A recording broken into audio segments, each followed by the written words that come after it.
শেখ হাসিনার সাজা বৃদ্ধির আবেদনের সারসংক্ষেপ প্রস্তুত করেছে রাষ্ট্রপক্ষ। আগামী 2-3 দিনের মধ্যে আপিল বিভাগে জমা দেওয়া হবে বলে জানিয়েছেন প্রসিকিউটর গাজী MH তামিম।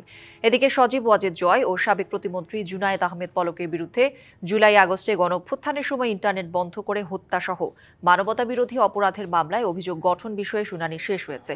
আসামিপক্ষকে আইনি পরামর্শ নিতে কারাগারে যোগাযোগের অনুমতি দিয়েছে ট্রাইব্যুনাল 1। পত্রিকায় বিজ্ঞপ্তি দেওয়ার পরও এই মামলায় হাজির না হওয়ায় পলাতক বিবেচনায় জয়ের পক্ষে গত 17 ডিসেম্বর রাষ্ট্রনিযুক্ত আইনজীবী নিয়োগের আদেশ দেয় ট্রাইব্যুনাল। এছাড়া পলাতক জয়ের পক্ষে লড়বেন সরকার নিযুক্ত আইনজীবী মঞ্জুর আলম।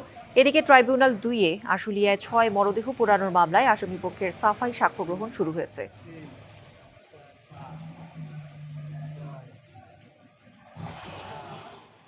এই আন্দোলনে যারা ছাত্র জনতা নিরীহ নিরস্ত্রভাবে শান্তিপূর্ণ আন্দোলন করছিল তাদের উপরে মানবতা বিরোধী অপরাধ পরিচালনা করেছে এবং সেই তথ্য দেশে এবং দেশের বাইরে যেন মানুষ জানতে না পারে সেই জন্য পরিকল্পিতভাবে ইন্টারনেট বন্ধ করেছে।